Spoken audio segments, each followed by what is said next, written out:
मी पण खूप जातीचे सेल उघडले आणि त्यावेळी मला अनेक प्रमुख लोकांनी सांगितलं की नितीन हे करू नको, पण म्हणलं तुम्हाला समजत नाही, आपल्या सगळ्या जाती जोडल्या पाहिजे.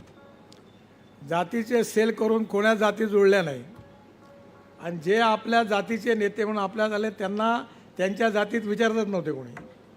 त्याच्यामुळे उलट त्यांनी पुन्हा सांगितलं का आता महापालिकेची निवडणूक आली, आमच्या जातीला किती तिकीटं देता. जेव्हा बावनकुळे साहेबांना 50 जातीवाल्याचे पत्र येतील का आता आमचे तिकीटं किती आणि एकाला तिकीट द्यायचं, आणि तेव्हा जेव्हा 50 जण कुदतील तेव्हा म्हणतील जातीचे सेल आता बंद करा. भाजपाच्या कार्यकर्त्यांची कोणतीही जात नसते, भाजप हीच आपली जात असं सांगत त्यांनी कार्यकर्त्यांनाही समज दिली. आपण जातीने मोठा नाही आहे. भारतीय जनता पार्टीचा कार्यकर्ता हीच आपली जात आहे.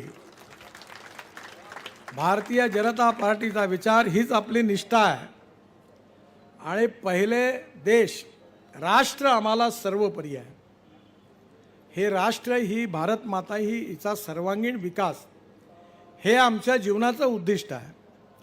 आणि हे करण्याकरता सुशासन आणि विकास, गुड गव्हर्नन्स अँड डेव्हलपमेंट. आपला पक्ष हा आपला परिवार आहे आणि कार्यकर्ता हा परिवारासारखा आहे असं नेत्यांनी वागावं असं सांगताना मुलांसाठी तिकीट मागताना नेत्यांची कशी गोची होते यावरून सुद्धा गडकरींनी मिश्किल टोला लगावला.